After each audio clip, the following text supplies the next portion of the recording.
ఈ విప్లవాలు ఇవన్నీ దేనికి వస్తున్నాయంటే అంత్యకాల దినాలకి సూచన. మత్తయి సువార్త మనం చదివితే 24వ అధ్యాయం చదివితే అక్కడ ఏముందంటే జనం మీదకి జనం లేస్తారు, రాజ్యం మీదకి రాజ్యం లేస్తుంది, అక్కడక్కడ భూకంపాలు వస్తాయి, కరువులు వస్తాయి. అంత్య దినాలకి ఇవి సూచన అని చెప్తున్నాడు. ఇవన్నీ మనం ఈ దినాల్లో చూస్తుంటే ఇవన్నీ సూచనలుగానే కనబడుతున్నాయి. ఇజ్రాయెల్ దేశం యుద్ధంలో ఉంది, రష్యాకు ఉక్రెయిన్కి అనేక సంవత్సరాల యుద్ధం జరుగుతూ ఉంది, ఆగట్లేదు అది. ఇప్పుడు ఈ పాకిస్తాన్ వాడు వెళ్ళి సౌదీ అరేబియా ఆడితోటి పొత్తు చేసుకున్నాడు. ఆడేమంటున్నాడంటే భారతదేశం ఒకవేళ యుద్ధంకి వస్తే మాకు ఆడొస్తాడని చెప్తున్నాడు. ఇజ్రాయెల్ ఫైటింగ్ చేసినప్పుడల్లా అమెరికా వస్తాడు మధ్యలోకి.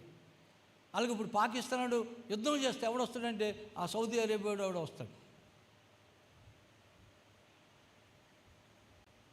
ఎప్పుడు ఏమి జరుగుతుందో తెలియలేని పరిస్థితుల్లో మనం ఉన్నాం.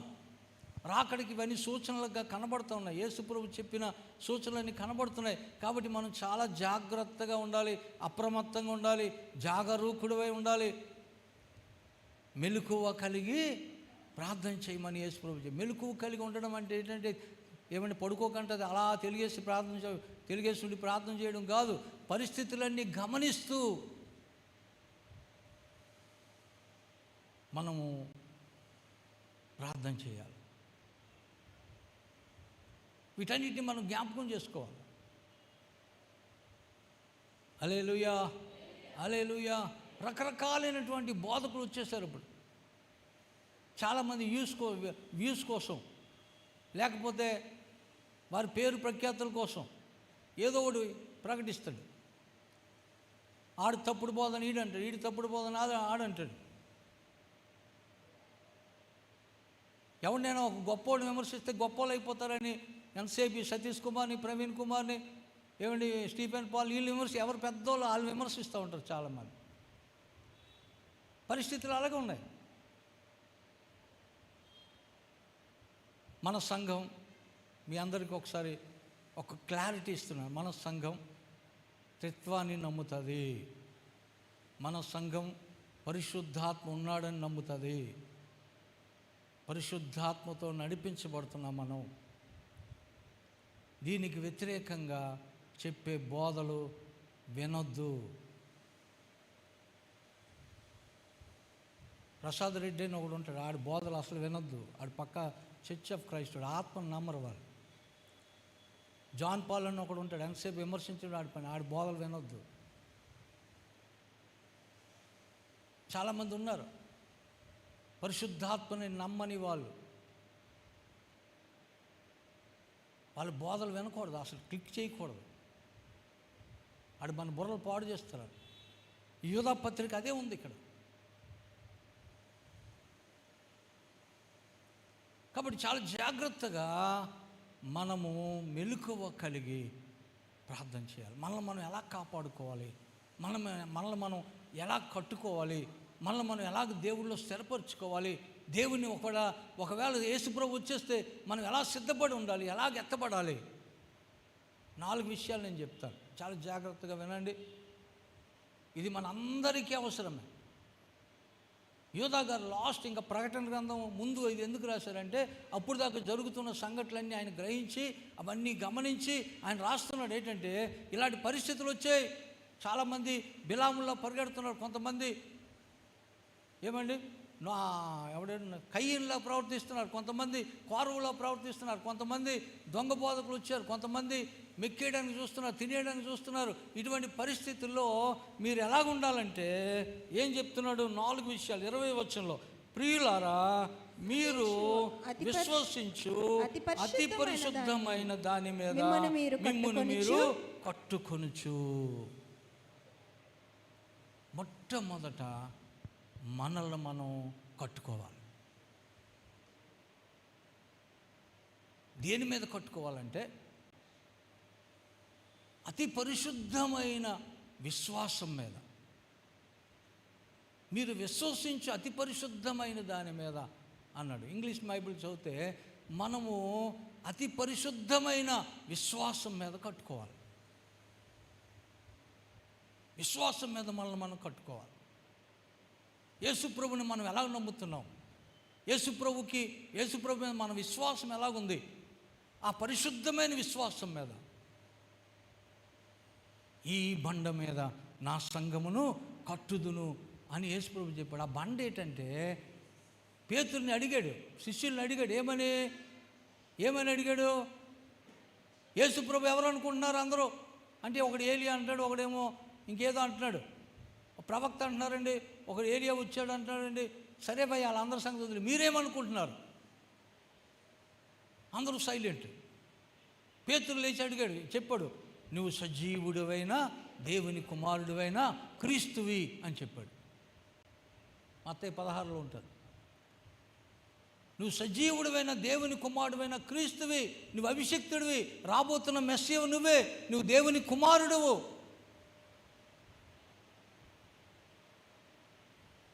యేసుప్రభు చాలా సంతోషించి, సీమోను బర్యోనా నీవు ధన్యుడువు, ఏమైంది? పరలోకమందున్న తండ్రి నీకు బయలుపరిచాడు. దట్ ఈజ్ రివలేషన్, ప్రత్యక్షత. యేసు ప్రభు ఎవరు అనే ప్రత్యక్షత పేతురుకు వచ్చింది.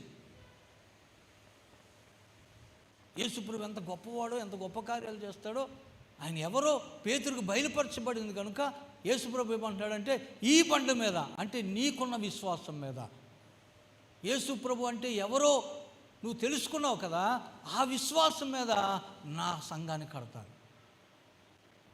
యేసు ప్రభు ఎవరు అనే దాని మీద, యేసు ప్రభు మీద మనకెంత విశ్వాసం ఉందో అనే దాని మీద, దేవుని వాక్యం అనే పునాది మీద మనల్ని మనం కట్టుకోవాలి.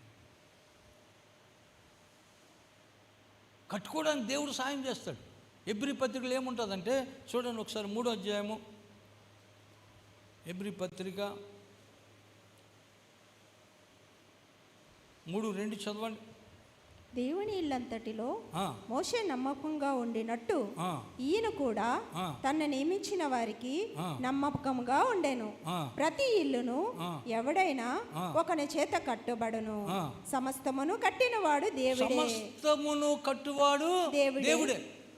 ప్రతి ఇల్లు ఎవరైనా ఒకరి చేత కట్టబడుతుంది, కానీ కట్టేవాడు అసలైన వాడు దేవుడు. ఇప్పుడు ఈ సంఘాన్ని మనం అందరం కలిసి ప్రార్థన చేసి ఏదో మనకున్నంతలో కొంత వేసుకొని కట్టుకున్నాం. ఇలా ఆలోచిస్తే మనం కట్టుకున్నాం అనిపిస్తుంది, కానీ ఎవరు కట్టించారు? దేవుడే కట్టించాడు. మనకి ఇవ్వడానికి సామర్థ్యం ఆయన ఇచ్చాడు, జ్ఞానం ఆయన ఇచ్చాడు, మెటీరియల్స్ ఆయనే ఇచ్చాడు, మంచి పనులు ఆయనే ఇచ్చాడు, కట్టేవాడు ఆయనే. నీళ్ళు నువ్వు కట్టుకున్నా దాన్ని కట్టినవాడు ఎవరు? ఆయనే. కాబట్టి ఆయన కడతాడులే అని మనం ఊరుకోకూడదు. మనం ఏం చేయాలంటే ఆయన కట్టడానికి మనం సహకరించాలి. కొరింథీ పత్రిక చూడండి, ఒక మాట ఉంటుంది, 1 కొరింథీ 3:9.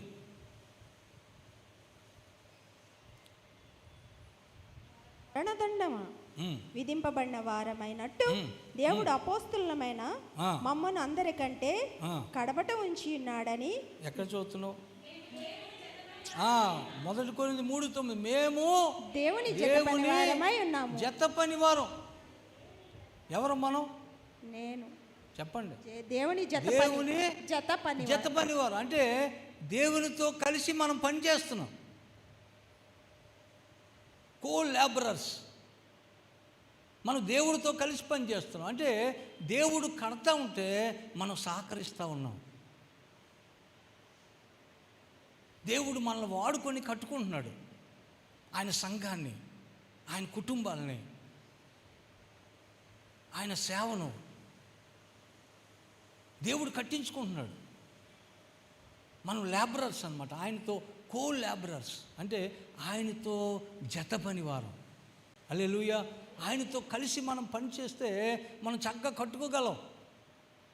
ఏంటి కట్టుకోవాలంటే, ముందు నీవు కట్టుకోవాలి. నీ వ్యక్తిగత జీవితాన్ని నువ్వు కట్టుకోవాలి, నీ కుటుంబాన్ని నువ్వు కట్టుకోవాలి.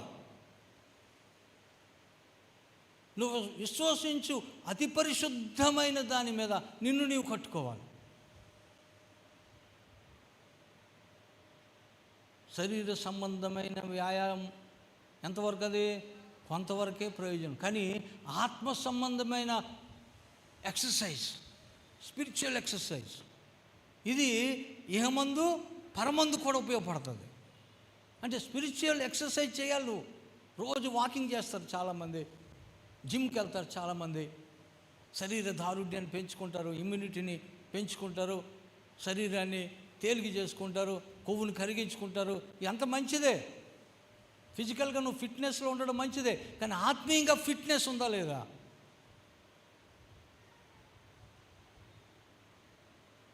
ఆత్మీయంగా ఫిట్నెస్ ఉందా లేదా?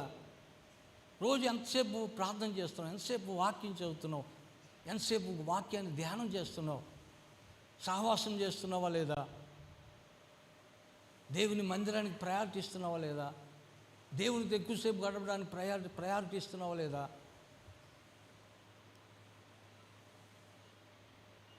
నిన్ను నీవు ఏం చేయాలంటే, నిన్ను నీవు ఎక్సర్సైజ్ చేసుకొని నీ జీవితాన్ని దేవుడితో కట్టుకోవాలి.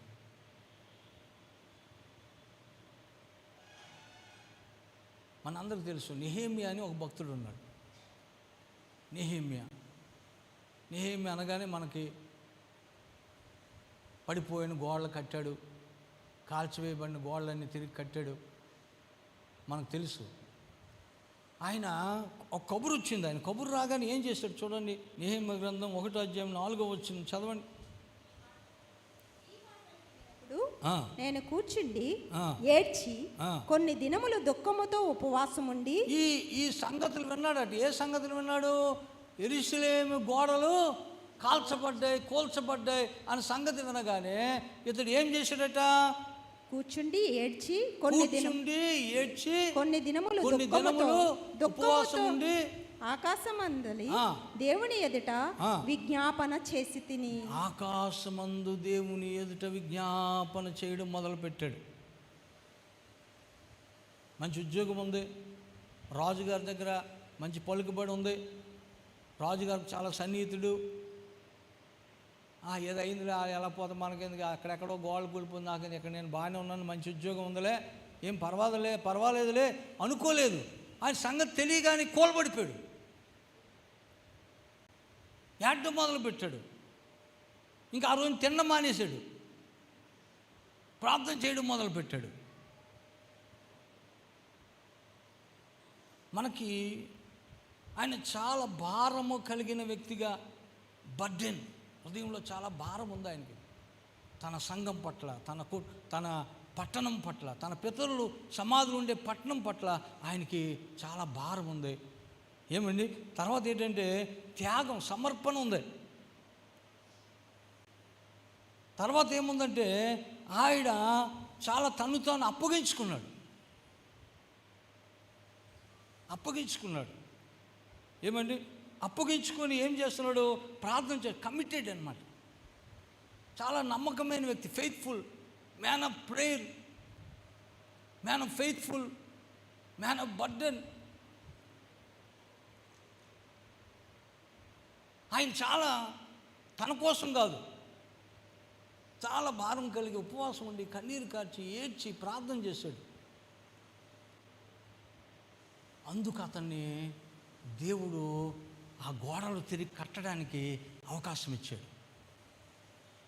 లాస్ట్ టైం ఎప్పుడో మనం చదువుకున్నాం నెహెమ్యా గ్రంథంలో వారు ఎన్ని పనులు చేస్తారో. ఏమండి? తిరిగి కట్టుకోవడానికి, మన కుటుంబాన్ని మనం కట్టుకోవాలంటే, మన ఆత్మీయ జీవితం మనం కట్టుకోవాలంటే, మన వ్యక్తిగత జీవితం మనం కట్టుకోవాలంటే ముందు ఏముండాలంటే భారం ఉండాలి, బాధ్యత ఉండాలి, నమ్మకత్వం ఉండాలి, ప్రార్థన ఉండాలి, అవసరమైతే తిండి మానేయాలి, ఉపవాసం ఉండగలగాలి, అవసరమైతే ఉద్యోగం వదిలేసాడు. రాజుగారి దగ్గరికి వెళ్తే ఏమయ్య అలా ఉన్నావంటే, లేదండి మా పితరులు సమాధులు ఉండే పట్టణం పాడైపోయింది, కాల్చివేయబడింది, నాకు ఎలా సంతోషం ఉంటుందండి, నా మందిరం అలా పడి ఉంటే నాకు ఎలా సంతోషం ఉంటుందండి. సరే ఏం కావాలి నీకు చెప్పు అంటే, నాకు అనుమతి ఇవ్వండి, తిరిగి నేను వెళ్ళి ఆ గోడలు కడతాను. అవన్నీ రాజుగారిని బతిమాలి, రాజుగారి చేత రికమెండ్ చేయించుకొని రాజుగారి చేత ఉత్తరాలు రాయించుకొని రాజుగారి దగ్గర నుంచి కొన్ని కావలసిన పదార్థాలు వస్తువులు పట్టుకొని వెళ్ళిది ఆ పడిపోయిన గోడలు కట్టాడు. హల్లెలూయా, హల్లెలూయా. నీవు విశ్వసించు అతి పరిశుద్ధమైన దాని మీద, యేసుక్రీస్తు మీద నీకున్న అతి ప్రేమ, అతి విశ్వాసం మీద, పరిశుద్ధమైన విశ్వాసం మీద నిన్ను నీవు కట్టుకోవాలి. నిన్ను నీవు కట్టుకోవాలంటే దేవుని సహాయము కావాలి. అక్కడ చూడండి 8వ వచనంలో ఒక మాట ఉంటుంది. 2వ అధ్యాయం 8వ వచనం, నెహెమ్యా 2:8. సంబంధించిన కోట గుమ్మములకును నేను ప్రవేశింపబోవు ఇంటికిని దూలములు మ్రానులు. 2వ అధ్యాయం 2:8. నెహెమ్యా ఒక్క నిమిషం. నెహెమ్యా 2:8. 2:8. కొంచెం కిందకు వచ్చేద్దాం, మధ్య నుంచి. రాజుగారి అడవులను కాయ ఆసాపునకు ఒక తాకీదును ఈడని అడిగితిని, అలాగు నాకు తోడుగా ఉండి నాకు కృప చూపుచున్న నా దేవుని కరుణా హస్తము కొలది. రాజు నా మనవి ఆలకించి. నెహెమ్యా కట్టగలిగాడంటే, నెహెమ్యా చేయగలిగాడంటే, రాజుగారు నెహెమ్యా మాట విని తాకీదులు ఇచ్చాడంటే, కావలసిన సహాయం చేశాడంటే కారణం ఏంటంటే నెహెమ్యాకి ఎవరు తోడుగా ఉన్నారు? దేవుని కరుణాహస్తం. హల్లెలూయా, హల్లెలూయా. నువ్వు ఏది కట్టుకోవాలన్నా, నీ కుటుంబం కట్టుకోవాలన్నా, నీ ఆత్మీయ జీవితం కట్టుకోవాలన్నా, నువ్వు ఏది చెయ్యాలన్నా దేవుని కరుణాహస్తము లేకపోతే నువ్వు చేయలేవు. ఎవడి మనసులో ప్రేమ పుట్టదు నీ మీద, ఎవడి మనసులో కరుణ నీ మీద పుట్టదు. రాజుగారి మనసు దేవుడు కరుణతో నింపేశాడు. రాజుగారు ఇలా చేయడానికి కారణం ఏంటంటే నెహెమ్యా గ్రహించాడు. ఏం చెప్తున్నాడంటే, నా దేవుని కరుణాహస్తము అలాగూ నాకు తోడుగా ఉండి నాకు కృప చూపుచున్న నా దేవుని కరుణాహస్తము అన్నాడు. 18వ వచనంలో చూడండి, అదే మాట ఉంటుంది. 18వ వచనం, ఇదిగాక నాకు సహాయము చేయు దేవుని కరుణాహస్తమును గూర్చియు. హల్లెలూయా. ఏమండి, అబ్రహాము తన ఎలియాజుని పంపిస్తూ, నా కొడుక్కి మంచి భార్యను తీసుకురాని పంపిస్తూ ఏం చెప్పాడంటే, నువ్వు వెళ్ళు, నా దేవుడు నీకు ముందుగా దూతను పంపిస్తాడు అని చెప్పాడు. హల్లెలూయా. దూతను పంపిస్తాడు. ఇక్కడ దేవుడు ఏం చేస్తున్నాడంటే, నెహెమ్యా ఈ కార్యాలన్నీ చేయడానికి కారణం ఎవరంటే, అంత పని చేయడానికి కారణం ఎవరంటే దేవుని కరుణాహస్తం. హల్లెలూయా. కాబట్టి నిన్ను నీవు కట్టుకోవాలంటే దేవుని కరుణాహస్తము నీకు తోడుగా ఉండాలి. దేవుని కరుణ నీ మీదకి రావాలి. నువ్వు ఏ పని చేయాలన్నా దేవుణ్ణి ప్రార్థన చేయాలి. హల్లెలూయా. రెండో విషయం నేను చెప్తాను చూడండి. నెహెమ్యా మనం చదువుకుంటున్నాం యోధా పత్రికలో. మొట్టమొదటి ఏం చెప్పాడు? నువ్వు విశ్వసించు అతి పరిశుద్ధమైన దాని మీద మిమ్మల్ని మీరు కట్టుకొనుచు పరిశుద్ధాత్మలో ప్రార్థన చేయొచ్చు. ప్రార్థన చేయండి. కానీ ఎలా చేయాలి? అందులో చేయాలి, పరిశుద్ధాత్మలో ప్రార్థన చేయాలి. మనకు ప్రార్థన అనగానే మన కష్టాలన్నీ చెప్పుకోవడం మనకు అలవాటు. ఎవరైనా ఇప్పుడు ఏదో బాధ ఉందనుకోండి, ప్రభా ఈ తలనొప్పును తీసేనాయన, చాలా భరించలేకపోతున్నాను, పన్ను సొలుపు ఉందినాయన తీసేనాయన, భరించలేకపోతున్నాను, తండ్రి అప్పులు ఉన్నాయి ప్రభువా భరించలేకపోతున్నాను, పిల్లలు చదివించలేకపోతున్నాను ప్రభువా. ఏదో ఒకటి మన అవసరాల కోసం అడుగుతాం, తప్పు కాదు. మరి ఎవరిని అడుగుతాం? దేవుడిని అడగకపోతే. ఎవరైనా నాకు సమస్యలు చెప్పి అంటారు, మా సమస్యలని చెప్పి మిమ్మల్ని ఇబ్బంది పెట్టేసినట్టు ఉన్నామండి, మీ బుర్ర తినేసినట్టు ఉన్నామండి అంటే నేను అంటాను, నాకు కాకపోతే ఎవరికి చెప్తారు? పాస్టర్ గారికి చెప్తారు. ఏ కష్టం వచ్చినా ఏమొచ్చినా పాస్టర్ గారు ఏదో సలహా చెప్తారో ప్రార్థన చేస్తారని పాస్టర్ గారికి చెప్తారు. అలాగే మన కష్టాలు వస్తే ఎవరికి చెప్తాం? ప్రభువుకే చెప్తాం. చెప్పండి, మీ అవసరాల కోసం ప్రార్థన చేయండి, కానీ పరిశుద్ధాత్మలో ప్రార్థన చేయండి. రోమాపత్రిక 8:26 మాట ఉంటుంది, మనం ఎప్పుడు చెప్పుకుందే. ఒకసారి చూడండి. అటువలే ఆత్మయు మన బలహీనతను చూచి సహాయం చేయుచున్నాడు. అనగా మనం యుక్తముగా ఎలాగూ ప్రార్థన చేయవలనో మనకు తెలియదు గాని ఉచ్చరింప సఖ్యము కాని మూలుగులతో ఆ ఆత్మ తానే మన పక్షముగా విజ్ఞాపనము చేయుచున్నాడు.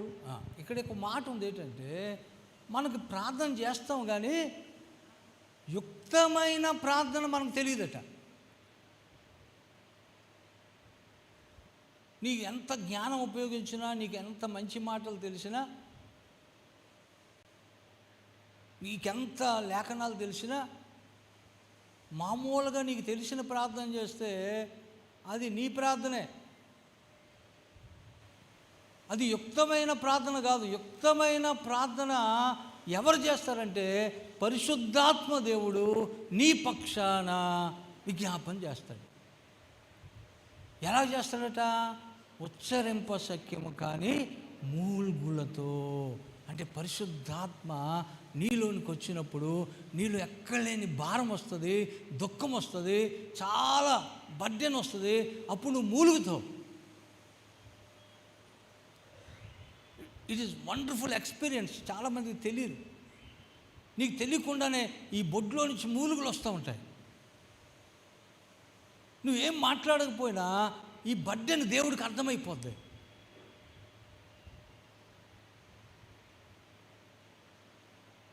ఆత్మదేవుడు ఆత్మస్వరాన్ని చాలా చక్కగా అర్థం చేసుకుంటాడు. కాబట్టి పరిశుద్ధాత్మలో అంటే నువ్వు ప్రార్థన చేయడానికి ముందే పరిశుద్ధాత్మ సహాయము అడగాలి. పరిశుద్ధాత్మ దేవుడా నాలోనికి రండి, నాలో నుంచి విజ్ఞాపన చేయండి, యుక్తమైన ప్రార్థన మా నోట ఉంచండి. ఇది అడగాలి. నాకు ప్రార్థన తెలిసి బాగా అని చెప్పి చేసికూడదు. అది నీ ప్రార్థన అవుతుంది. కానీ ఇక్కడ ఏం చెప్తున్నాడు? అంచె దినాలు, అపాయకరమైన దినముల్లో నువ్వు చాలా జాగ్రత్తగా దేవుడు ఎదగాలంటే పరిశుద్ధాత్మలో ప్రార్థన చేయాలి. నిన్ను నీవు కట్టుకుంటూ పరిశుద్ధాత్మలో ప్రార్థన చేయొచ్చు. చాలామందికి ఏం ప్రార్థన చేయాలో తెలియదు, దేని కొరకు ప్రార్థన చేయాలో తెలియదు. ఏమండి, మూడు కొట్టాడని కాదు కానీ తోడుకోవాలి నవ్విందని ఏడ్చిందట ఒక ఆవిడ. అంటే దేని కొరకు ప్రార్థన చేయాలో తెలియదు, దేని కొరకు దుఃఖపడాలో తెలియదు. కొన్ని దేవుడు చెప్పాడు, కొన్ని ప్రార్థనలు చేయమని, పరిశుద్ధాత్మ కొరకు ప్రార్థన చేయమని చెప్పాడు. ప్రార్థన నేర్పించండి అని యేసుప్రభు శిష్యులు యేసుప్రభుని అడిగారు. మా విశ్వాసాన్ని వృద్ధి పొందించండి అని యేసుప్రభు శిష్యులు యేసుప్రభుని అడిగారు. అంటే ఇవి అడగవలసినవి కొన్ని. కొలస్సీ పత్రికలో చూడండి ఒకసారి, 4వ అధ్యాయము 12, 13 వచనాలు. కొలస్సీ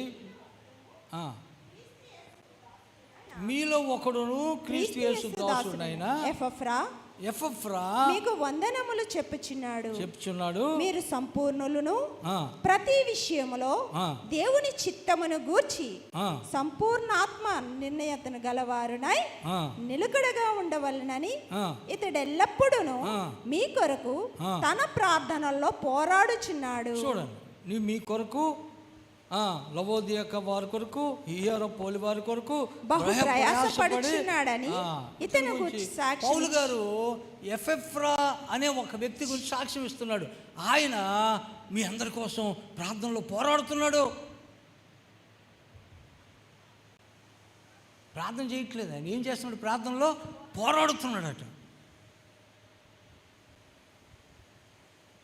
ప్రార్థనలో పోరాటం. దేనికోసం పోరాడుతున్నాడు? ఎవడు ప్రార్థనలో పోరాడాడు చెప్పండి? యాకోబు గారు పోరాడాడు. యేసయ్య పాదాలు పట్టుకొని, నిన్ను నేను విడువను దేవా, నీవు నన్ను దీవించు వరకు దేవా, నిన్ను నేను దేనికోసం పోరాడు? నువ్వు నన్ను ఆశీర్వదిస్తే కానీ వదలను ప్రభువా అని పోరాడు. ఇక్కడ ఎఫెఫ్రా ఏం చేస్తున్నాడు? ప్రార్థనలో పోరాడుతున్నాడు. ఎవరి కోసం పోరాడుతున్నాడు? దేనికోసం పోరాడుతున్నాడు? తన కోసమో, తన ఇంటి కోసమో, తన అవసరాల కోసమో పోరాడట్లేదు. ఎవరితో చెప్తున్నాడు? కొలసీయులారా, మీ కొరకు ఎఫెఫ్రా ఏం చేస్తున్నాడు? పోరాడుతున్నాడు. ఎందుకంటే దేని విషయంలోట? చూడండి, మీరు సంపూర్ణులను, ప్రతి విషయంలో దేవుని చిత్తమును గూర్చి సంపూర్ణ నిశ్చయత గలవారనై నిలకడగా ఉండవలనని ఇతడు మీ కొరకు ప్రార్థన చేస్తున్నాడు. ఎఫెఫ్రా ప్రార్థన ఏంటంటే, కొలసీలందరూ ఏమవ్వాలి? పరిపూర్ణులు అవ్వాలి, దేవుని చిత్తాన్ని తెలుసుకోవాలి, వారు నిలకడగా ఉండాలి, పడిపోకుండా, జారిపోకుండా, గడికొకలా కాకుండా దేవుళ్ళో నిలకడగా ఉండాలి. ప్రభువా, కొలసీలు స్థిరంగా ఉండాలి నాయన, వారు పరిపూర్ణులుగా అవ్వాలి ప్రభువా, నీ చిత్తం సంపూర్తిగా వారు తెలుసుకోవాలి ప్రభువా. దేవా, వాళ్ళని కరుణించిన ఆయన. ఎఫెఫ్రా ప్రార్థనది ప్రేయర్ పాయింట్స్ అని కొన్ని ఉంటాయి. ఏ విషయాల కోసం ప్రార్థన చేయాలి? సంఘం ఎవరి కోసం ప్రార్థన చేయాలి? దేనికోసం ప్రార్థన చేయాలి? ఎఫెఫ్రా కొలసీలో ఉన్న సంఘానికి, ఇంకెక్కడండి, హియెరాపోలి వారి కొరకు, లవోదీకవ సంఘం కొరకు పోరాడుతున్నాడు. ఆయన ప్రేయర్ పాయింట్స్. సంఘం స్థిరపడాలి, సంఘంలో అందరూ పరిపూర్ణులుగా ఉండాలి, నామకార్థంలో ఉండకూడదు, సగం విశ్వాసం ఉండకూడదు, గడికొకలాగా ఉండకూడదు, వారు నిలకడగా ఉండాలి, స్థిరంగా ఉండాలి. మా సంఘ సభ్యులందరూ స్థిరంగా ఉండాలి, పరిపూర్ణులుగా ఉండాలి. ఎప్పుడైనా ఇలాంటి ప్రార్థన చేశారా? మరొకటి చూడండి, ఫిలిప్పీ పత్రిక 1:9 చదవండి. మీరు శ్రేష్టమైన కార్యములను వివేచింపగలవారగుటకు మీ ప్రేమ తెలివితోనూ సకల విధములైన అనుభవ జ్ఞానముతోనూ కూడినదై అంతకంతకు అభివృద్ధి పొందవలననియు, ఇందువలన దేవునికి మహిమయు స్తోత్రమును కలుగునట్లు మీరు యేసుక్రీస్తు వలననైనా నీతి ఫలములతో నిండుకొనిన వారై క్రీస్తు దినమునకు. చాలా విషయాలు చెప్పాడు పౌలు గారు. ఫిలిప్పీ సంఘం కొరకు ప్రార్థన చేస్తున్నాడు. ఏమని ప్రార్థన చేస్తున్నాడు అంటే, మీరు శ్రేష్టమైన కార్యాలు చేయాలి, మంచి పనులు చేయాలి. మీరు ఇంటికి వెళ్ళి చదవండి, ఇప్పుడు టైం లేదు, త్వరగా నేను ముగించడానికి ప్రయత్నం చేస్తున్నాను. మీరు శ్రేష్టమైన కార్యాలు చేయాలి, మీరు లోతైన ప్రేమ తెలుసుకోవాలి. యేసు ప్రభు ప్రేమలో చాలా లోతులు ఉంటాయి. లోతైనది, ఎత్తైనది, వెడల్పైనది, వివరించలేనిది, వర్ణించలేనిది యేసు ప్రభు ప్రేమ. ఆ ప్రేమ లోతెంతో మీరు తెలుసుకోవాలి, దేవుని ప్రేమను తెలుసుకోవాలి మీరు. తర్వాత ఏంటంటే, నీతి ఫలములతో నింపబడాలి. అక్కడ రాసిన ప్రేయర్ పాయింట్స్ అన్నిటికీ అర్థం అదే, నేను క్లుప్తంగా రాసుకున్నాను. ఫిలిప్పీలో ఉన్న సంఘము మంచి పనులు చేయాలి, శ్రేష్టమైన పనులు చేయాలి, లోతైన దేవుని ప్రేమను తెలుసుకోవాలి, వారి నీతి ఫలములతో నిండుకొని ఉండాలి. సంఘం, మన సంఘం నీతి ఫలములతో నింపబడి ఉండాలి. దేవుని ప్రేమను మనం బాగా తెలుసుకోవాలి, శ్రేష్టమైన మంచి పనులు చేయాలి, ఆ దేవుడి చిత్తం. పౌలు గారు ప్రేయర్ పాయింట్స్ అవి. ఎఫ్సి పత్రిక చూడండి, త్వరగా మనం వెళ్ళిపోదాం. 1 అధ్యాయం 17 వచనం.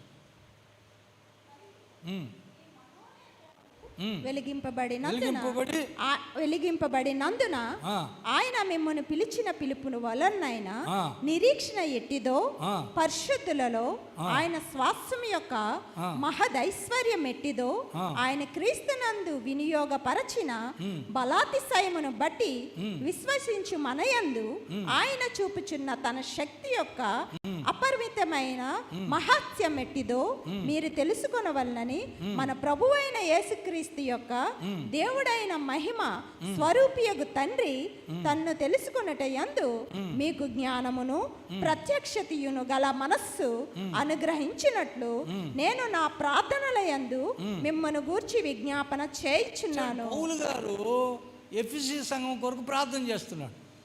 ఏంటి ఆయన ప్రార్థన అంటే, ఎఫెసీ సంఘం ఏంటంటే దేవుని రక్షణను గురించి తెలుసుకోవాలి, దేవుని గొప్పతనం తెలుసుకోవాలి, దేవుని జ్ఞానం గురించి తెలుసుకోవాలి. ఏమండి, ఆయన ప్రత్యక్షత గల అవన్నీ తెలుసుకోవడానికి ఈ ఎఫెసీ సంఘానికి ప్రత్యక్షత గల మనసు ఇవ్వాలి. మనం అందరం దేవుణ్ణి బాగా తెలుసుకోవడానికి పేతురుకి ఎలాగైతే ప్రత్యక్షత దేవుడు ఇచ్చాడో మనకు అలాంటి ప్రత్యక్షత ఇవ్వాలని దేవుణ్ణి ప్రార్థన చేయాలి. పౌలు గారు ఎఫెసీ కోసం అలాంటి ప్రార్థన చేస్తున్నాడు. దావీదు భక్తుడు ఒక ప్రార్థన చేశాడు. చూడండి 2 సమూయేలు 7:29.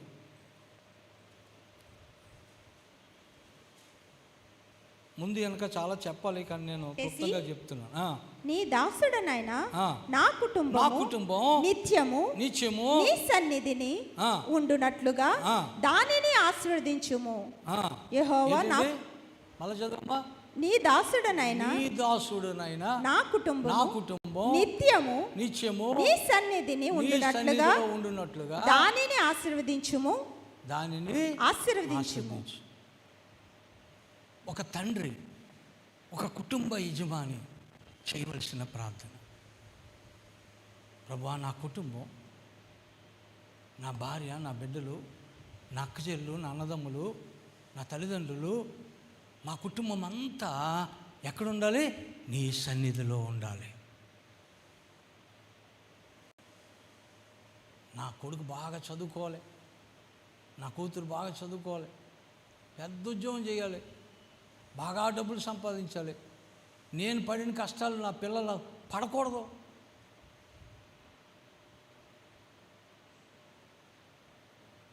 లోకమంతా సంపాదించుకొని రక్షణ లేకపోతే ఏం ప్రయోజనం అండి?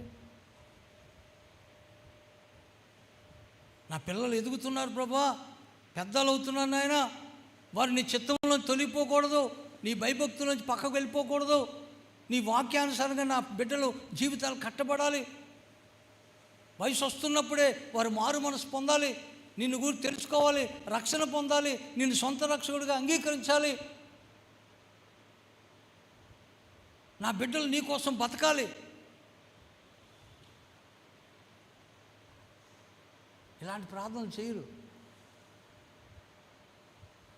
బాగా చదవాలి, మంచి జ్ఞానం ఇవ్వండి ఆయన. ఆడు జ్ఞానం ఎక్కువ తర్వాత నీ మీద తిరుగుబాటు చేస్తాడు. మా అమ్మకేడు తెలియదు, మా డాడీకేడు తెలియదు, అన్నీ నాకే తెలుసు అనుకుంటాడు. నీకు తెలీదు డాడీ, మీకు తెలియదు మమ్మీ, సింపుల్ తీసేస్తారు అంతే. కారణం ఏంటంటే రక్షణ లేదు, దేవుళ్ళు ఎదగట్లేదు. వాళ్ళు దేవుళ్ళు ఎదిగితే తల్లిదండ్రులను సన్మానిస్తారు, తల్లిదండ్రులని వారు చాలా ఘనపరుస్తారు. వారు నిన్ను ఘనపరచట్లేదంటే కారణం ఏంటంటే నువ్వు వారి కోసం ప్రార్థన చేయట్లేదు, వారి రక్షణ కోసం ప్రార్థన చేయట్లేదు.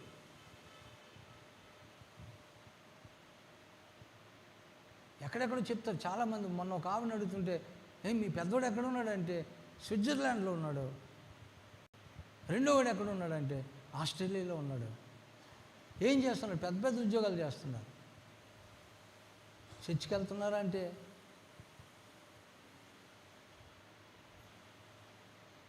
దేవుడు లేరు వారి జీవితాల్లో. నా బిడ్డలు రక్షణ పొందాలి, నా కుటుంబం అంతా నీ సన్నిధిలో ఉండాలి.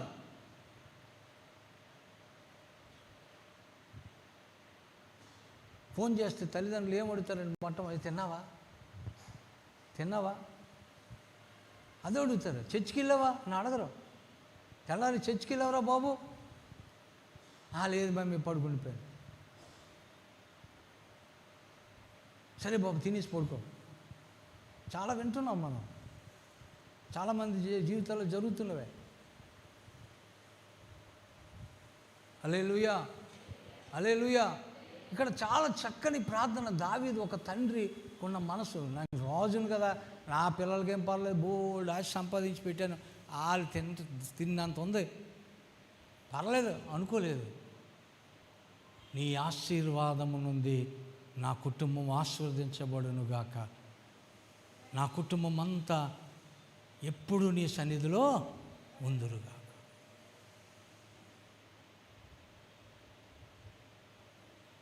This is prayer of David, దావీదు ప్రార్థన.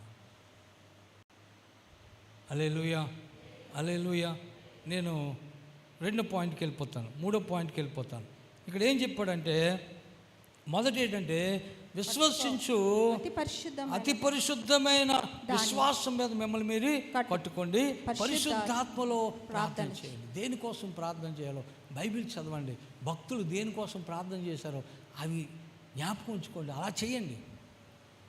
ఇంత గొప్ప సాక్షి సమూహము మేఘము వలె మనల్ని ఆవరించింది.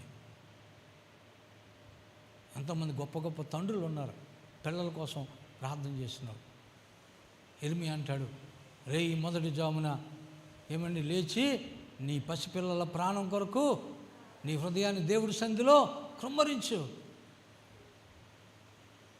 అమ్మ నా కోసం ఏడొద్దు, మీకోసం, మీ పిల్లల కోసం ఏడండి. ఎందుకంటే రానున్న రోజులు మంచివి కాదు. పిల్లలు ఈజీగా పడిపోతారు, ఈజీగా లోకంలో కలిసిపోతారు, ఈజీగా పాపంలో పడిపోతారు. అలాంటి రోజులు వస్తున్నాయి. నీ పిల్లల కోసం ఏడవండి.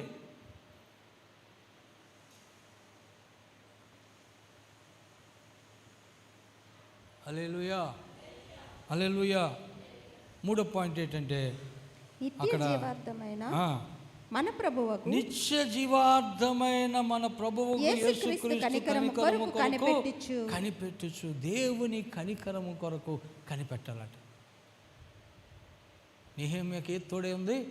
దేవుని కరుణాహస్తము తోడే ఉంది. ఇక్కడ ఏం చెప్తున్నాడంటే ఆయన కనికరం కొరకు కనిపెట్టండి. ఎందుకంటే అదే నీకు నిత్య జీవం ఇస్తుంది. నిత్య జీవార్థము కొరకు అంటే నువ్వు నిత్య జీవంలోకి వెళ్ళాలంటే దేవుని కనికరం నీ మీద ఉండాలి. దేవుని కనికరం నీ మీద లేకపోతే నువ్వేమైపోతావో, మధ్యలో తప్పిపోవచ్చు, తొలిపోవచ్చు, రక్షణ కోల్పోవచ్చు, భ్రష్టుడు అయిపోవచ్చు. కానీ దేవుడు ఏం చెప్తున్నాడంటే నిత్య జీవార్థమైన ఆ నిత్య జీవం కొరకు ఆయన కనికరం కొరకు కనిపెట్టండి. ప్రభువా నీ కనికరం నా మీదకి రానివ్వండి అని ప్రార్థన చేయాలట. చూడండి ఒకసారి సామెతలు 28:13.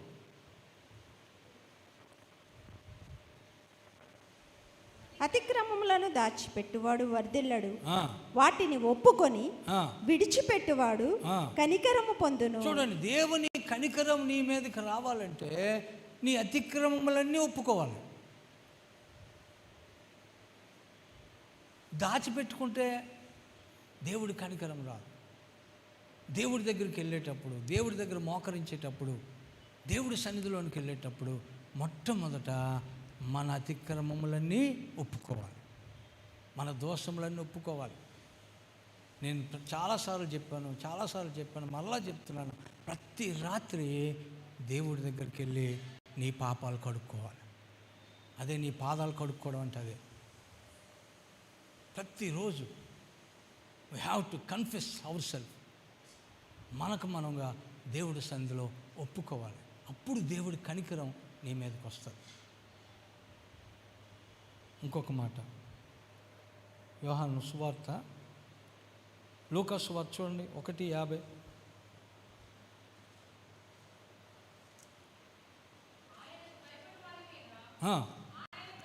చూడండి, ఆయనకు భయపడి వారి మీద, ఆయనకి ఎవరైతే భయపడతారో వారి మీద దేవుని కనికరము తరతరములు ఉంటుంది. అంటే మన మీద, మన పిల్లల మీద ఉంటుంది. ఎవడైతే దేవుడికి భయపడుతున్నాడో, ఆయన నామాన్ని విని వణుకుతున్నాడో అట్టి వాడిని దేవుడు దృష్టిస్తాడు. ఎవరికైతే దేవుని భయం ఉంటుందో వారి మీద దేవుడి కనికరం వస్తుంది. ఆయన కనిపెడతా ఉంటే, ప్రభా నీ కనికరం నా మీదకి రాని, నీ కనికరం రాని అంటే ఎలా వస్తుంది? ముందు నువ్వు ఏం చేయాలి? ఆయనకు భయపడాలి. ముందు నువ్వు ఆయన దగ్గర అన్నీ ఒప్పుకోవాలి. అప్పుడు దేవుడి కనికరం నీ మీదకి వస్తుంది. హల్లెలూయా, హల్లెలూయా. ఆయన కనికరము కొరకు కనిపెట్టాలి. ప్రభా నేను అది చేశాను, ఇది చేశాను, అలా ఉన్నాను, ఇలాగ ఉన్నాను, ఆయన కనికరం రాదు. పరిసయ్యుడు వెళ్ళాడట, ప్రభువా నేను ఎంత మంచివాడినో తెలుసా, వారానికి 2 సార్లు ఉపవాసం చేస్తున్నాను, 10వ భాగం ఇస్తున్నాను, నేను వాళ్ళకి పాపం చేయట్లేదు, వీళ్ళకి వ్యభిచారం చేయట్లేదు, అలా సొంకర్లాగా నేను అన్యాయం చేయట్లేదు అన్నాడు. దేవుడు ఆ ప్రార్థన వినలే. ఇంకొకటి దూరంగా నిలబడి దేవుడి వైపు కన్నులు ఎత్తడానికి కూడా భయపడి గుండెలు బాదుకుంటూ, దైవా నేను పాపిని అని ప్రార్థన చేశాడు. దేవుడు అతన్ని పాపాలన్నిటి విడిపించి నీతిమంతుడిగా చేసి పంపించేశాడు. వీళ్ళి పాపాలు ఒప్పుకోవట్లేదు, ఆడు గొప్పతనం అని చెప్పుకున్నాడు. కాబట్టి దేవుడు అలా ఉన్నాయన నువ్వు అని అలాగే ఉంచే. ఆ శుంకరం మీదకి దేవుని కరుణ వచ్చింది, ఈ పరిసయ్యుడి మీద దేవుని కరుణ రాలే. హల్లెలూయా. చివరి పాయింట్ చెప్పి నేను ముగించేస్తాను. తర్వాత ఏం చెప్పాడంటే 4వది, మొదటి నుంచి చెప్దాం మనం ఒకసారి. దేని మీద కట్టుకోవాలి? మన దేవుడి మీద, పరిశుద్ధమైన దాని మీద, అంటే దేవుడి మీద మనకున్న పరిశుద్ధమైన విశ్వాసం మీద మనం కట్టుకోవాలి, మన కుటుంబాలు కట్టుకోవాలి. రెండోది ఏంటంటే పరిశుద్ధాత్మలో ప్రార్థన చేయాలి. దేవుని ఆత్మ ఎలా ప్రేరేపిస్తే అలా ప్రార్థన చేయాలి. మూలుగులతో, విజ్ఞాపనలతో దేవుడి సన్నిధిలో ప్రార్థన చేయాలి. మూడోది ఏంటంటే ఆయన కనికరము కొరకు కనిపెట్టాలి. 4వది ఏంటంటే చూడండి, దేవుని ప్రేమలో నిలుచున్నట్లు కాచుకొని ఉండండి. దేవుని ప్రేమలో నిలిచి ఉండండి. అలా నిలిచి ఉండడానికి మిమ్మల్ని మీరు కాచుకోండి. ఒకవేళ దేవుడి ప్రేమలోంచి తప్పిపోతారేమో, తొలగిపోతారేమో, ఏదైనా మిమ్మల్ని పక్కదో పట్టించేస్తుందేమో, మిమ్మల్ని మీరు కాచుకోండి. దేవుని ప్రేమలో నిలిచి ఉండండి. ఒక మాట చూద్దామా? యోహాను సువార్త చూడండి 15:9. ఈ మధ్యన ఎక్కువ ఈ వచనం అన్ని మెసేజ్ల్లో వస్తుంది. ఇది నన్ను ఎలాగూ ప్రేమించెనో నేనును మిమ్మును అలాగూ ప్రేమించి తిని నా ప్రేమయందు నిలిచి ఉండుడి. ఇక్కడ యేసు ప్రభువు ఏం చెప్తున్నాడంటే, తండ్రి నన్ను ఎలా ప్రేమించాడో నేను అలా మిమ్మల్ని ప్రేమించాను. నా ప్రేమ మీరేం చేయాలంటే నా ప్రేమయందు నిలిచి ఉండండి. నేను నా తండ్రి ఆజ్ఞలు గైకొని ఆయన ప్రేమయందు నిలిచి ఉన్న ప్రకారము మీరును నా ఆజ్ఞలు గైకొని ఎడల నా ఆజ్ఞలను గైకొని నా ప్రేమయందు నిలిచి ప్రేమయందు నిలిచి ఉంటారు. హల్లెలూయా. నా ప్రేమయందు నిలిచి ఉండండి అంటే ఎలా నిలబడతారంటే, ఆయన ఎలాగైతే తండ్రి ఆయన ప్రేమించాడో అలాగే యేసు ప్రభు మనల్ని ప్రేమిస్తున్నాడు. తండ్రి ఆజ్ఞలను ఆయన నెరవేర్చి తండ్రి ఆ ప్రేమలో ఎలాగైతే నిల్చున్నాడో మనం కూడా యేసు ప్రభు చెప్పినవి ఆచరించి ఆ ప్రేమలో నిలిచి ఉండాలి. దేవుడు చెప్పిన మాటలు వింటే, అలా చేస్తే ఆయన ప్రేమలో నిలిచి ఉన్నట్టే. Jesus I love you so much అని చెప్పావు అనుకోండి, ఆయన అనుకో తెలుసులేరా నీ ప్రేమ నాకు అనుకుంటాడు. మాటతో కాదు, ఆయన చెప్పిన మాట వినడం వల్ల. హల్లెలూయా. ఆయన చెప్పింది చేయడం వల్ల. అరే వివేక్ కూర్చోరా అన్నాడు అనుకోండి, లేదు నేను కూర్చొని నిలబడతానంటే అదే అవిధేయత. ఆజ్ఞ అతిక్రమమే. కూర్చోమంటే కూర్చోవడమే, నిలబడమంటే నిలబడమే, పరిగెత్తమంటే పరిగెత్తడమే. అది తినొద్దంటే మానేయడమే, తినమంటే తినేయడమే. అంటే ఏది చెప్తే చేయడానికి. ఎప్పుడైతే మనం రెడీగా ఉంటామో మనం ఆయన ప్రేమలో నిలుచున్నట్టే. హల్లెలూయా, హల్లెలూయా. దేవుని ప్రేమలో నిలుచున్నామో మనం. ప్రేమ అనేక దోషములను కప్పు. దేవుని ప్రేమ మన మీదకి వచ్చింది అనుకోండి, మన లోపాలు కనబడవు. మనం ప్రేమలో నిలబడ్డాం అనుకోండి. నేను ప్రభు దగ్గరికి ఎలా వెళ్తాను చెప్పనా మీకు? ప్రార్థన చేసేది ఏం చెప్తాను తెలుసా? ప్రభువా, నా యేసయ్య నా కొరకు కార్చిన పరిశుద్ధ రక్తంతో నన్ను నేను కప్పుకొని ఆ రక్తాన్ని దోషులు పట్టి నీ దగ్గరికి వస్తున్నాను, నన్ను అంగీకరించు. ఇంకా దేవుడు ఎలా కాదంటాడు? నాదేది కనబడదు అక్కడ, నా లోపాలు కనబడవు. యేసు ప్రభు రక్తంతో కప్పుకొని కడుక్కొని ఆ రక్తాన్ని దోషులు పట్టి ప్రభు దగ్గరికి వస్తే యేసయ్య కాదనగలడు తండ్రి? కాదనలేడు.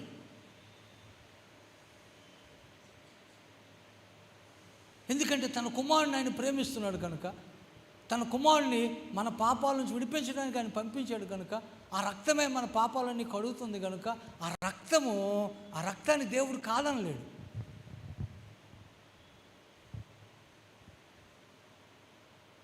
హల్లెలూయా, హల్లెలూయా.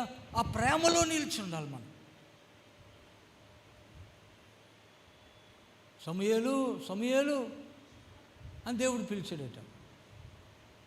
3 సార్లు ఆ గురుగారు పిలుస్తున్నాడు, అక్కడ పరిగెట్టాడు. గురుగారు చెప్పండి అంటే, మరి నేను పిల్లదురా. 3వసారి గురుగారికి అర్థమైపోయింది, దేవుడు పిలుస్తున్నాడు ఏంటి. ఈసారి నువ్వు అలాంటి స్వరం వినబడితే చిత్తము నీ దాసుడను ఆలకిస్తున్నానని చెప్పు అన్నాడు. సమూయేలు చేతులు కట్టుకొని చెప్పాడు, చిత్తము నీ దాసుడను ఆలకిస్తున్నాను. దేవుడు మాట్లాడడం మొదలుపెట్టాడు. చాలా రోజుల తర్వాత ఇశ్రాయేలుకి అంతవరకు దేవుడి దర్శనం లేదు, దేవుని మాట లేదు, దేవోక్తి లేదు. ఆ చిన్న కుర్రోడు ద్వారా దేవుడు మాట్లాడడం మొదలుపెట్టాడు. ఎప్పుడైతే నువ్వు లోబడిపోతావో, ఆయన చిత్తానికి లోబడిపోతావో, దేవుడు నీ ద్వారా మంచి కార్యాలు జరిగిస్తాడు. హల్లెలూయా. యోహాను పత్రిక చూడండి, 2వ యోహాను 2వ పత్రిక, యోహాను 2వ పత్రిక 1వ అధ్యాయం 6వ వచనం. మనం ఆయన ఆజ్ఞల ప్రకారము నడుచుటయే ప్రేమ. మనము ఆయన ఆజ్ఞల ప్రకారము నడుచుటయే ప్రేమ. మీరు మొదటి నుండి వినిన ప్రకారము ప్రేమలో నడుచుకొనవలెను. ప్రేమలో నడుచుకొనవలెనన్నదే ఆ ఆజ్ఞ. వెనక నుంచి ముందుకి, ముందు నుంచి వెనక్కి తిప్పి చెప్పాడు అంతే. ఏం చెప్పాడు? మనం ఆయన ఆజ్ఞల ప్రకారము నడుచుటయే ప్రేమ. మీరు మొదటి నుండి విన్న ప్రకారం ప్రేమలో నడుచుకొనవలనదే ఆజ్ఞ. ప్రేమలో నడుచుకోండి అయ్యా అన్నాడు, అదే ఆజ్ఞ. ఆయన ఆజ్ఞల ప్రకారం నడచడమే ప్రేమ. అంటే ప్రేమలో ఉంటే ఆజ్ఞలు అనుసరించినట్టే. కొంచెం వెనక్కి ముందుకు తిప్పి చెప్పాడు అంతే. హల్లెలూయా, హల్లెలూయా. లాస్ట్ది ఏం దేవుడు చెప్తున్నాడంటే, ఆయన ప్రేమలో నిలిచి ఉండండి. ప్రేమలో తప్పవద్దు, ద్వేషం రానివ్వద్దు, అసూయ రానివ్వద్దు, అవిధేయత రానివ్వద్దు, అజ్ఞానం రానివ్వద్దు. దేవుడు ప్రేమలో, ప్రభువా నీ ప్రేమలో నన్ను నిలబెట్టు, కుడి అడుగులు తొలగిపోనివద్దు, తప్పటడుగులు పడినవద్దు, నీ ప్రేమలో నన్ను నిలబెట్టు నాయన. దేవుడిని అడగాలి. 4 విషయాలు చెప్పాను. అంత్యకాలంలో ఇవి మనకు చాలా అవసరం. మనం కట్టుకోవాలి. మనం విశ్వసించే అతి పరిశుద్ధమైన దాని మీద, అంటే నీకున్న అతి పరిశుద్ధమైన విశ్వాసం మీద నీవు కట్టుకోవాలి. దాని కొరకు నువ్వు ప్రయాసపడాలి. కొంచెం ప్రార్థన చేయాలి, వాక్యం చదవాలి, ధ్యానం చేయాలి, సావాసం చేయాలి, దేవుడితో ఎక్కువ గడపాలి. ఈ ఎక్సర్సైజ్ రోజు చేయాలి. నీ ఆత్మీయ జీవితం కట్టబడుతుంది. నువ్వు కట్టబడితే నీ కుటుంబాన్ని కట్టుకుంటావు. రెండోది ఏంటంటే పరిశుద్ధాత్మలో ప్రార్థన చేయాలి. మీ సొంత బుర్ర ఉపయోగించకుండా అది పక్కన పెట్టేసి, పరిశుద్ధాత్మ దేవుడా నాలోనికి రండి, నాలో నుండి విజ్ఞాపన చేయండి. దేని కొరకు ప్రార్థన చేయాలో నేను చెప్పాను, ఎఫెఫ్రా దేనికోసం ప్రార్థన చేశాడు, పౌలు దేనికోసం ప్రార్థన చేశాడు, దావీదు దేనికోసం ప్రార్థన చేశాడు. మన అవసరాలన్నీ అడగాలి దేవుడికి. దాంతోపాటు కొన్ని దేవుడి ఇష్టమైనవి, దేవుడు మెచ్చేవి, దేవుడు కోరుకున్నవి మనం అడగాలి. మనం తప్ప ఎవరు అడుగుతారు? దేశం పాడైపోయింది. ఎక్కడ చూసినా అవినీతే. మినిస్టర్లు అందరూ లంచగొండలు అయిపోయారు, అధికారులు అందరూ లంచగొండలు అయిపోయారు. ఎక్కడ చూసినా అన్యాయం, ఎక్కడ చూసినా హత్యలు, మానభంగాలు, దోపిడీలు, దౌర్జన్యాలు ఇవన్నీ జరిగిపోతున్నాయి. దేశం పాడైపోయింది. ఎందుకు పాడైపోతుందో తెలుసా? మనం ప్రార్థన చేయక. నా పేరు పెట్టబడిన నా జనులు తమను తాము తగ్గించుకొని ప్రార్థన చేసి నన్ను వెదికి తమ చెడు మార్గం విడిచిన ఎడల ఆకాశం నుండి వారి ప్రార్థన విని వారి దేశమును స్వస్థపరుస్తాడు. అంటే ఈ రోగాలన్నీ పోతాయి, మంచి ప్రభుత్వాలు వస్తాయి, మంచి అధికారులు వస్తారు, మంచి క్రైస్తవులు అధికారులు అవుతారు, కలెక్టర్స్, పెద్ద పెద్ద ఆర్డీఓలు, గీడీఓలు, ఏమండి గవర్నర్లు, వీళ్ళందరూ కూడా మంచి క్రైస్తవులు అయ్యారు అనుకోండి, లంచగొండలు కాకుండా ఉంటారు. దేశం బాగుంటుంది. రాజకీయ నాయకులు ఎప్పుడైతే ఆ స్వార్థము, స్వనీతి, కుల వ్యామోహము ఇవన్నీ పోతాయో వారు మంచిగా ప్రజలను జాగ్రత్త చూస్తారు. ఇలా దేశానికి స్వస్థత రావాలంటే ఎవరు ప్రార్థన చేయాలి? మనమే చేయాలి. నా పేరు పెట్టబడిన, దేవుని పేరు ఒక్కరికే పెట్టబడింది. ఎవరికి? మనకే. క్రైస్తవులు అని యేసు ప్రభు పేరు పెట్టబడింది మనకే. దేవుని బిడ్డలు అని పేరు పెట్టబడింది మనకే. పరిశుద్ధులు అని పేరు పెట్టబడింది మనకే. దేవుని సొత్తైన ప్రజలు అని ఆయన పేరు పెట్టబడింది మనకే. మనం ప్రార్థన చేస్తేనే దేశం బాగుపడుతుంది. కాబట్టి ప్రార్థన చేయాలి. దేవుడి కనికరం కొరకు కనిపెట్టాలి. అదే మన నిత్య జీవాన్ని తీసుకెళ్తుంది. చివరగా ఆయన ప్రేమలో నిలిచి ఉండాలి. కళ్ళు మూసుకోండి, ప్రార్థన చేసుకుందాం. విన్న వాక్యాన్ని మననం చేసుకుందాం. కొద్ది నిమిషాలు వెళ్ళిపోతాం, 2 నిమిషాలు. అందరూ లేచి నిలబడదాం. ప్రభువా, నా జీవితాన్ని కట్టుకోవడం నాకు నేర్పించండి. ఇలా భారం కలిగి, బాధ్యత కలిగి, సమర్పణ కలిగి, commitment, prayer, commitment life, faithful life, prayer life, ప్రార్థనా జీవితం నాకు ఇవ్వండి నాయన.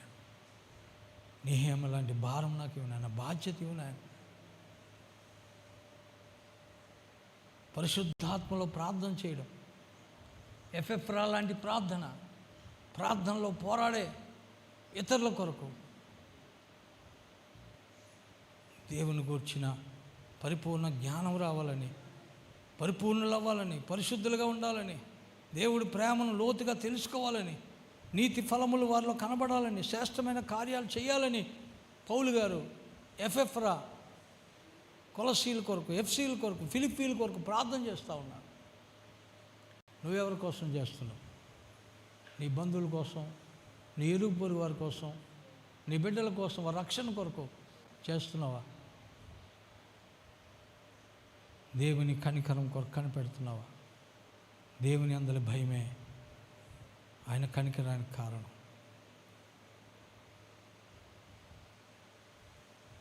నీ అతిక్రమం ఒప్పుకుంటే దేవుని కనికరం నీ మీదకి వస్తుంది. క్రైస్తవులు దేవుని ప్రేమలో నిల్చుందాం. ఆయన చెప్పిన మాట తూచా తప్పకుండా చేయడానికి ప్రయత్నం చేద్దాం. ప్రభువా, నీ వాక్యానికి లోబడుట, నీ మాటకు లోబడుట నాకు నేర్పించు. అబ్రహాము చిత్తం ప్రభువా, నీ దేశంలో, నీ బంధువుల నుంచి, నీ రక్త సంబంధికుల నుంచి నువ్వు వెళ్ళిపో అంటే మారు మాట పలకుండా వెళ్ళిపోయాడు.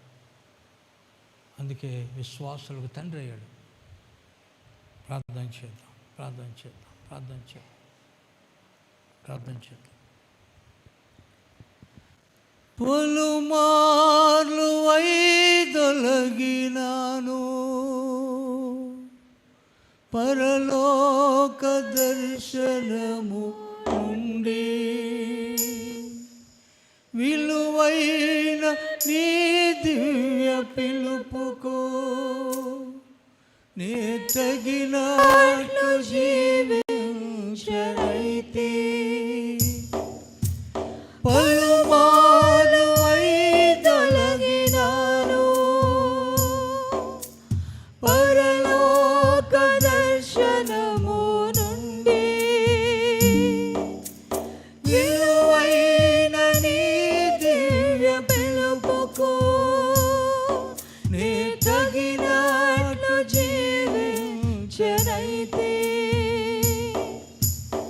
అయినా నీ ప్రేమతో నన్ను నీ దరి చేర్చినావు అందుకే గైకొనుము దేవా ఈ నా శేష జీవితం ఇదిగో దేవా నా జీవితం ఆపాదమస్తకం నీకంకితం ఇదిగో దేవా నా జీవితం ఆపాదమస్తకం నీకంకితం శరణో నీ శరణో శరణో నీ శరణో ఆ శరణో నీ శరణో శరణో నీ శరణం ఇదిగో దేవా నా జీవితం ఆపాదమస్తకం నీకంకితం ఇదిగో దేవా నా జీవితం ఆపాదమస్తకం నీకంకితం. దేవునికి మన జీవితాలు అప్పగించుకుందాం. ప్రభా నన్ను కట్టు, నా జీవితాన్ని కట్టు, నా ఆత్మీయ జీవితాన్ని కట్టు, నా కుటుంబాన్ని కట్టు, నా కుటుంబాన్ని ఆస్వాదించు. నా కుటుంబం నీ సన్నిధిలో ఉండాలి. నా బిడ్డలందరూ రక్షణ పొందాలి. మా బంధువులందరూ రక్షణ పొందాలి. నా ఇరుగు పొరుగు వారు రక్షణ పొందాలి. పరిశుద్ధాత్మలో ప్రార్థన, దేవుని కనికరం కొరకు ప్రార్థన, దేవుని ప్రేమలో నిలిచి ఉండడానికి ప్రార్థన. ప్రభువా నీ బిడ్డలందరినీ దీవించండి. నీ ప్రేమలో నిలిచి ఉండుట నేర్పించండి. నీ ఆజ్ఞల ప్రకారం నడుచుట, జీవించుట మా అందరికీ నేర్పించండి. నీ ప్రేమలో నిలిచి ఉండడానికి సహాయం చేయండి. నీ బిడ్డలందరినీ అటు రీతిగా దీవించండి. రాబో వారం అంతా కాపాడండి నాయనా. చదువుల్లో, ఉద్యోగాల్లో, వ్యాపారాల్లో, వృత్తుల్లో, రాకపోకల్లో, పనిపాట్లలో మీరు సహాయం చేయండి. లోక సంబంధమైన మాలిన్యం అంటకుండా కాపాడండి. భద్రతలో బిడ్డలందరూ ఉంచండి. అతి పరిశుద్ధమైన విశ్వాసం మీద మా జీవితాలు కట్టుకోవడానికి సహాయం చేయండి. నీ బిడ్డలందరినీ అటు రీతిగా దీవించి పంపించండి. నెమ్మదిచ్చి పంపించండి. మరొక పునరుత్థాన దినమందు తిరిగి నీ పాదాల చెంత నిలబెట్టండి. మహిమ, ఘనత, ప్రభావాలు మీరొక్కరే పొందండి. యేసయ్య అతి శ్రేష్ఠ నామమున మిక్కిలి వినయంతో ఈ ప్రార్థన విన్నవించి వేడుకొంచున్నాము తండ్రి. ఆమేన్. పరమ తండ్రి అయిన దేవుని ప్రేమ, ప్రభువు రక్షకుడైన యేసయ్య కృప, పరిశుద్ధాత్మని అన్యోన్య సహవాసము, నడిపింపు, ఆదరణ ఇక్కడ చేరిన మనందరికీ, సంఘమంతటికి, ఆయనను ప్రేమించు సకల పరిశుద్ధులకి తోడై ఉండి సదా సర్వ సత్యంలోనికి నడిపించునుగాక. ఆమేన్, ఆమేన్, ఆమేన్. God bless you all. Praise the Lord.